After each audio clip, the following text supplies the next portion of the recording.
皆さん、こんにちは。北朝鮮を読む編集局長の源です。あの子、テレビに出ないでほしい。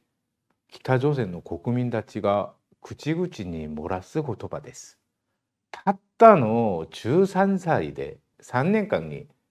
600回以上もテレビの画面に登場した少女、金樹恵です。ところが、ここに来て、彼女が着用した一枚のレーザーコートが北朝鮮の市場を揺るがし始めました。経済力を持つ家庭の10代の少女たちが争って1万円から3万円の長いレーザーコートを購入し始めました。飢餓で苦しむ国で13歳の少女がファッショントレンドを作り出している。それだけでも異常なのですが、その背後に隠された金正恩の戦略は想像以上に計算されたものでした。日本の日経新聞が AI を使って北朝鮮の朝鮮中央テレビの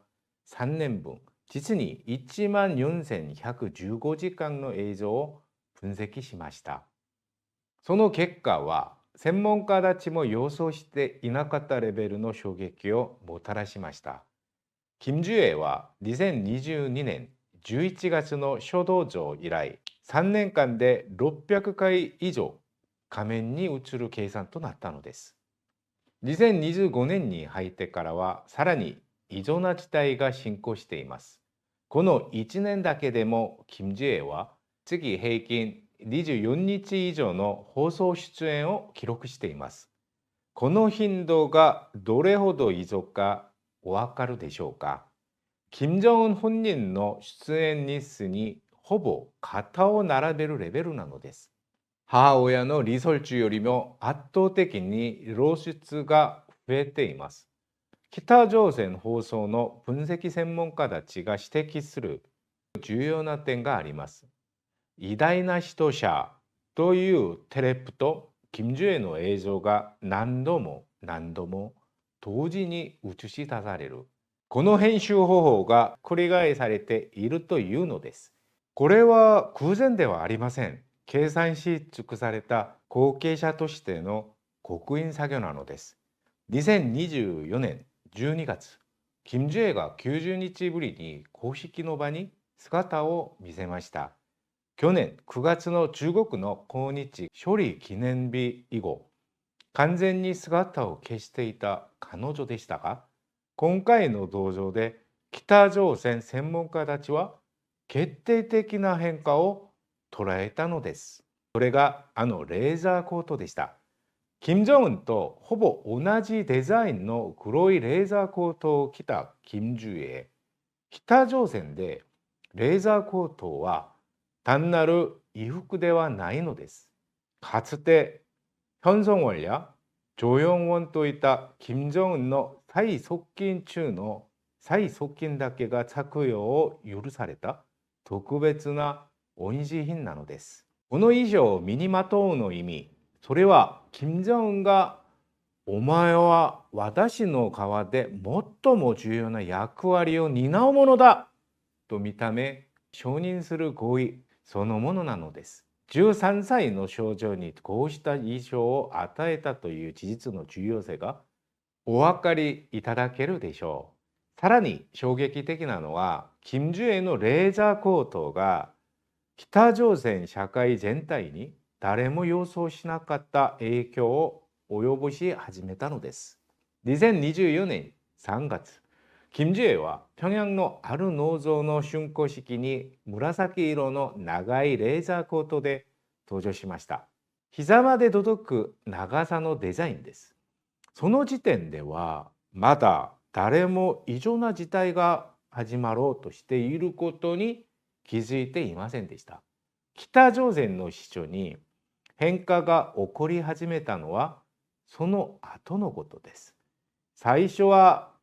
一人か二人が似たようなスタイルを着て歩き始めました。それがほぼ同時に流行へと変わったのです。卸売業者たちが商品確保に向けて素早く動き始め、現在では北朝鮮の秘書にはかなりの流通量が出回っている状態です。価格帯は500から1500元、つまり日本円にして約1万円から3万円程度です。北朝鮮の基準からすると決して安くはない価格帯です。それでも経済的に恵まれた家庭の子供たちが市場を歩き回ってこの長いレーザーコートを探している光景が見られるのです。ある情報筋はこう報告しています。一回流行ったらみんなで争って購入しようとしてます。需要が非常に高いから販売も好調ですよと13歳の少女が北朝鮮のファッション市場を牛耳ってしまった。これが単なるトレンドではなく、金正恩の影響力がすでに北朝鮮社会の隅々にまで浸透し始めているという何よりの証拠なのです。しかし、すべての北朝鮮国民が金正恩を歓迎しているわけではありません。むしろその逆なのです。最近脱北した情報筋が衝撃的な証言を提供してくれました。最初国民たちは金正恩の道場に期待していましたよ。だが今は小学生らしい素朴な姿は完全に消え去って一般的な小学生には持ち得ない華やかな貴族的なおそよいへと変わった。重要な行事の主席台には登場する際、幹部たちよりも高い待遇を受ける父兄が、私はお前らたちとは違うという放っているように見えて嫌です。さらにこんな言葉まで漏れてきてます。いっそのこと、テレビにはもう映らなくなってほしい。そういった反応さえ出始めてる。平安北道のある一般市民はもっと直進的な不満を口にしています。最近メディアにしょっちゅう出てくる金樹英。顔が本当に貴族っぽいんだよね。風呂なんて全然知らないってのが顔に出まくってる。私たちみたいな庶民の子供は1日3食もろくに食べられないのに、顔は痩せ細ってるのに、あまりに違いすぎてさ、つい私たちはちょっと損してるような気分だなって思っちゃうんだよね。さらに皮肉な状況もあります。北朝鮮当局は資本主義的文化を根絶すると称して、10代の少女たちが髪を肩下まで伸ばしたり、構成的な衣装を着用することを厳しく統制しています。ところが、金正恩の姿は一般的な北朝鮮の少女とは天と地ほどの差があるのです。国民たちはこの二重基準に強い違和感と不快感を示し始めています。韓流で意識が目覚めている北朝鮮の大学生グループの間では、さらに深刻な反応が出ています。それは四大世襲が確定してしまうのではないかという不安です。平安北道の一般市民たちも自分たちが奴隷的人生から抜け出せないのではないかという恐怖にかけられています。金正恩の立ち位置に注目してください。過去、イ・ソルチュやキム・ヨジョンが金正恩と一緒に歩く際はいつも数歩後ろからついてきました。しかし、金正恩は違うのです。父親と肩を並べて最前列を歩く姿が朝鮮中央テレビを通じて全国に中継されているのです。北朝鮮において朝鮮中央テレビが映し出すあらゆる映像は隅から隅まで計算し尽くされた政治メッセージなのです。最近の空軍創設80周年教授ではさらに驚くべき場面が記録されました。金正恩が金正恩とは別個に行動する様子が確認されました。赤いカーペットの上で部隊機に対して単独で敬礼し、空軍パイロットたちを自分で激励する光景まで映されました。朝鮮中央テレビは金樹栄を紹介する際、このように述べています。尊敬される試合が追加されました。13歳の子供に対して北朝鮮が公式に再敬礼の敬語を使っているのです。金樹栄の身体的変化も驚くべきものです。金正恩の身長が約170センチほどであることを考えると、現在の金樹栄の身長は約165センチ程度と推定されています。13歳にして165センチ。韓国では平凡かもしれませんが、北朝鮮では全く異なる現実を意味しています。北朝鮮の成人男性の平均身長は約165センチ。女性はそれよりもはるかに低いのです。栄養不良の影響により、北朝鮮国民の平均身長は韓国よりも20センチ以上も低いのが実態です。そうした北朝鮮で13歳の少女が165センチというのは、すでに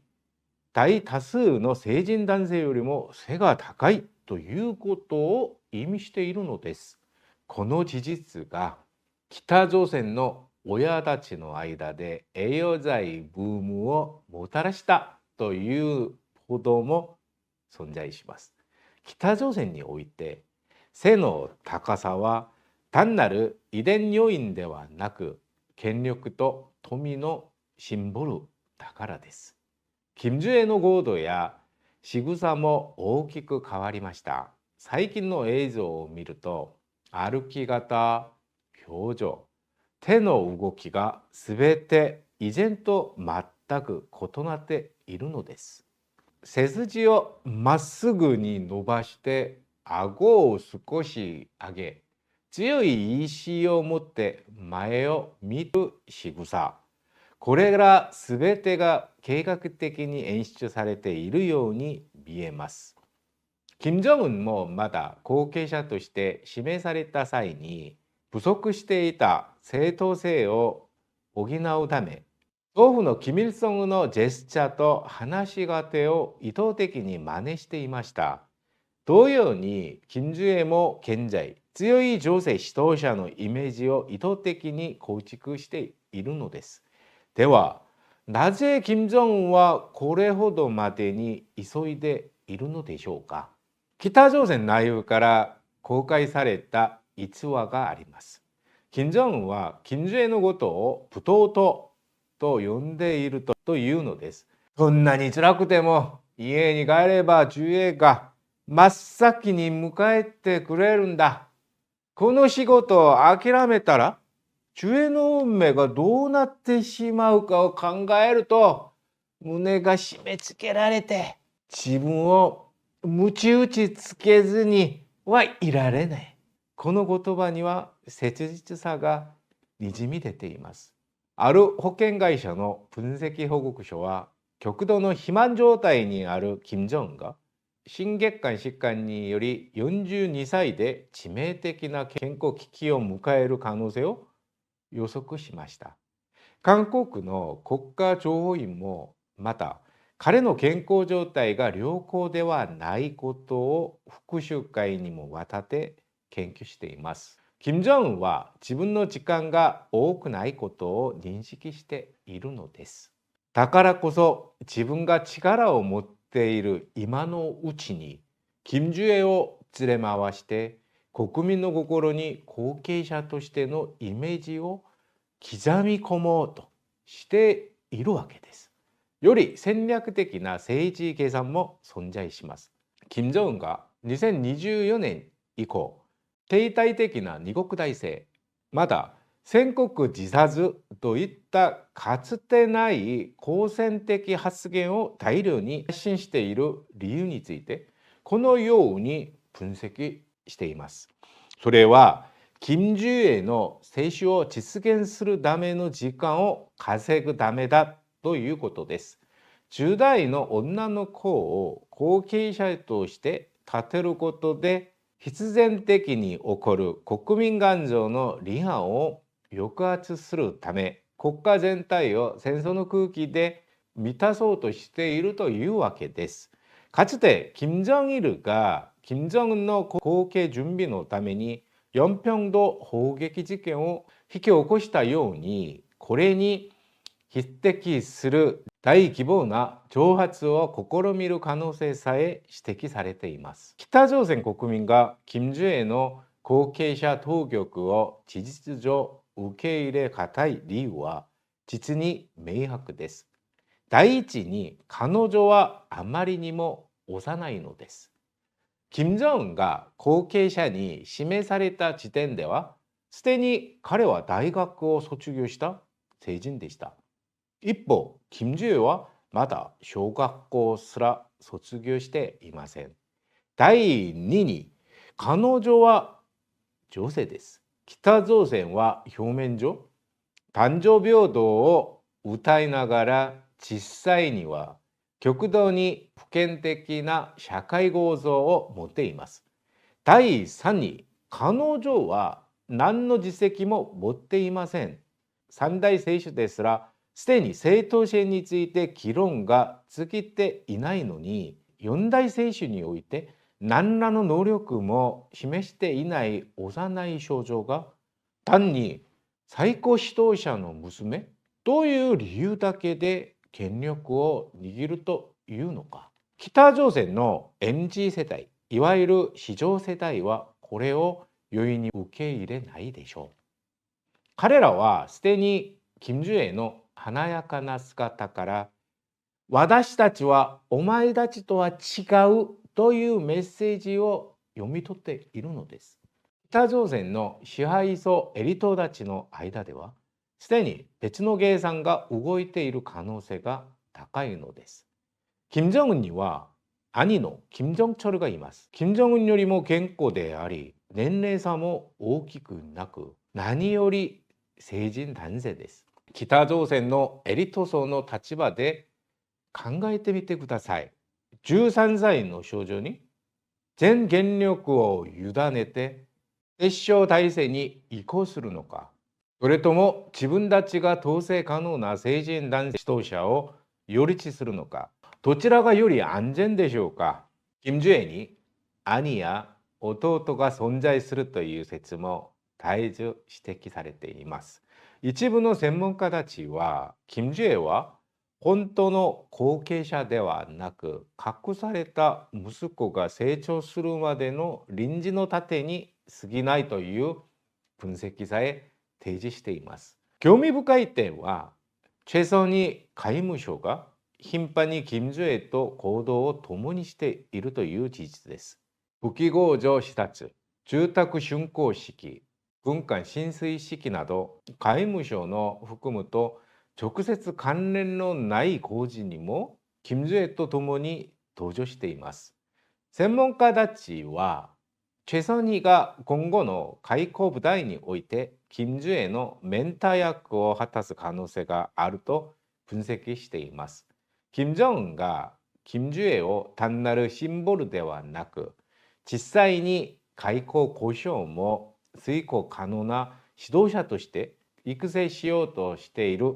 ということを意味しているのです。金正恩が着たレーザーコートは単なる衣服ではありませんでした。それは金正恩の切実さ、北朝鮮権力構想の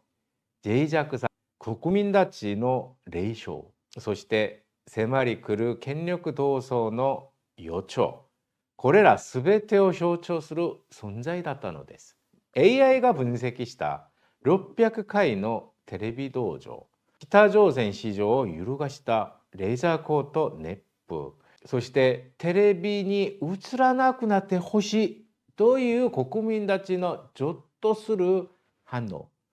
この現実のすべてが今この瞬間、北朝鮮で展開しているのです。13歳の少女の両肩に乗せられたレーザーコートは栄光のシンボルではなく、彼女が今後背負わねばならない重い責任の重さを示しているのではないでしょうか。金正恩死後、北朝鮮で何が起こるのか。金樹英がその権力を守り抜くことができるのか、それとも国民たちのテレビに映るなという声がさらに大きくなるのでしょうか。私たちは今その幕開けを目撃しているのです。北朝鮮権力の未来は今始まったばっかりです。そしてその鍵は黒いレーザーコートを身にまとった13歳の少女の手に握られているのです。本日のお話はここまでです。もしこのチャンネルの動画がお役に立てましたら、ぜひチャンネル登録と高評価をお願いいたします。皆さんのご指示があってこそ、より良いコンテンツをお届けすることができます。本当にありがとうございました。また次回の動画でお会いしましょう。